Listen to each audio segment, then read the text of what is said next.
ये जो 69,000 जो भर्ती का सवाल है, क्या नेता सदन यही आपका नारी बंधन है? आप लड़कियों को पीटेंगे, अपमानित करेंगे उन्हें? क्या ये 69,000 भर्ती वाले बच्चे आपसे मिले कि नहीं मिले? बताओ, क्या जवाब है आपके पास उनके लिए? केवल मंत्री बने रहोगे आप और एक बार लाठी नहीं खाए, एक बार अपमानित नहीं हुए लखनऊ में आकर के? कोई नेता पिछले बिरादरी का, पिछले वर्ग का नहीं बचा होगा जिसका दरवाजा उन्होंने नहीं खटखटाया। इससे ज्यादा शर्म की बात कुछ नहीं हो सकती। सरकार में क्योंकि लॉलीपॉप मिल गई है, कुछ केक पेस्ट्री भी खा रहे होंगे, लड्डू भी खा रहे होंगे सरकार के, इसलिए सरकार के खड़े रहना है। और कुछ लोग तो फिल इन द ब्लैंक्स है सरकार के, रिक्त स्थान भरो। मैं केवल एक एग्जांपल देना चाहता हूं अध्यक्ष महोदय आपके माध्यम से, कि जिस समय मेरिट की भर्ती हुई थी पुलिस की, और उसी समय एक फैसला आ गया था आरक्षण को लेकर के, हाई कोर्ट और सुप्रीम कोर्ट के झगड़े के बीच में हम लिस्ट को नहीं जारी कर पाए थे पुलिस भर्ती की। वो मेरिट की भर्ती थी, रिजल्ट बन चुका था, और जब कोर्ट के आदेश के बाद वो सूची जब जारी की गई, तो जो सूची जारी की थी उसमें पहले जो व्यवस्था थी आरक्षण की, उस व्यवस्था के तहत वो सूची बनी थी और उस सूची को जारी कर दिया गया था। लेकिन कुछ अधिकारी और सरकार क्योंकि नई आ गई थी, तो सरकार ने कहा कि नहीं, ये पुरानी आरक्षण व्यवस्था नहीं लागू होगी, नई आरक्षण व्यवस्था लागू होगी।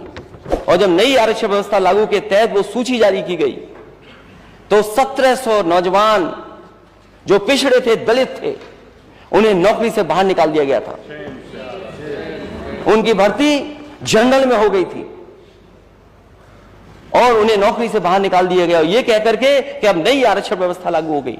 जिन्होंने खुशियां मनाई थी, जिनके घर परिवार के लोगों ने बधाई दी थी, वो 1700 नौजवान नौकरी पाने के बाद, लिस्ट में आने के बाद बाहर निकाल दिए गए थे।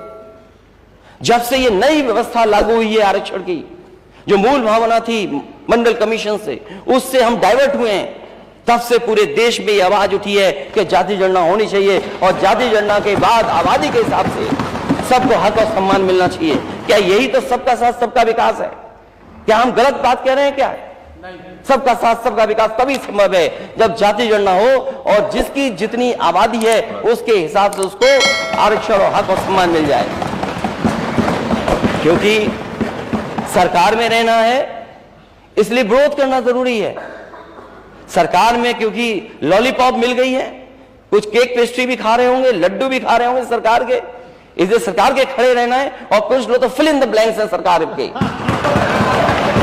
रिक्त स्थान भरो, फिल इन द ब्लैंक्स है कुछ लोग। आप पूछ लीजिए जो भी नेता सदन है, हालांकि वो इंजीनियर है। मैं आपसे कहूंगा, नेता दूसरे दल के हैं, अध्यक्ष महोदय, उन 1700 बच्चों को निकाल के बुलाइए कि क्या उनके साथ गुजरा।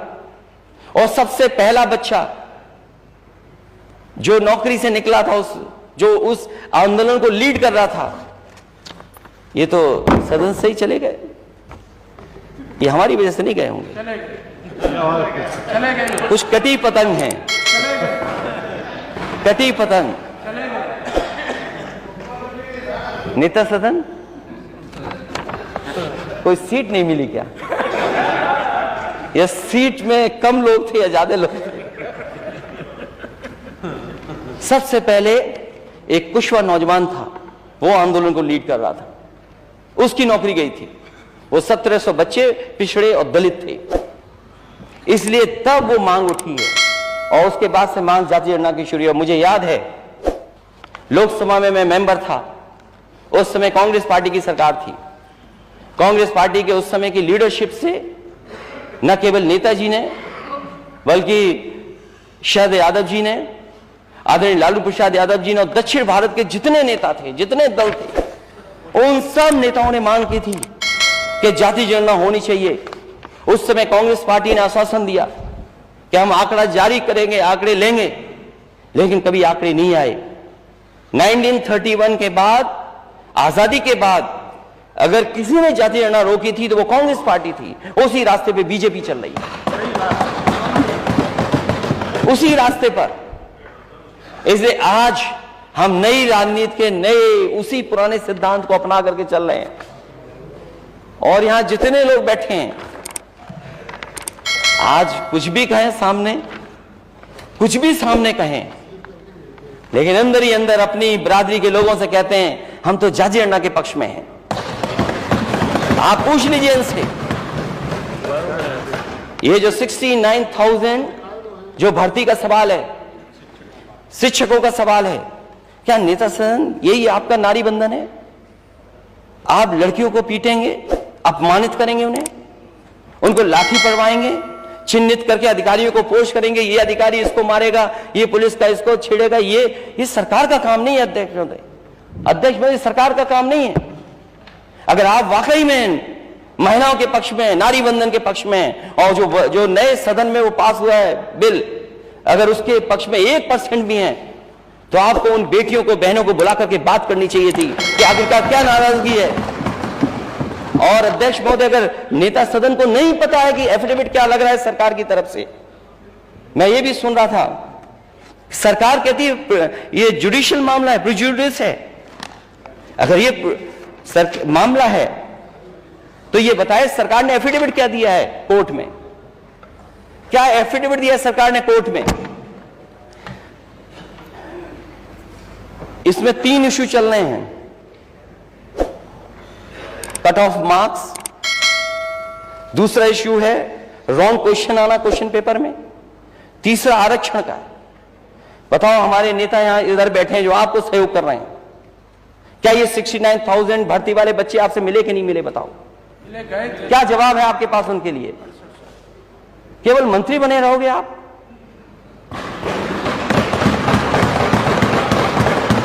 क्या मंत्री बने रहोगे इसीलिए आप उनके लिए साथ ये करोगे व्यवहार?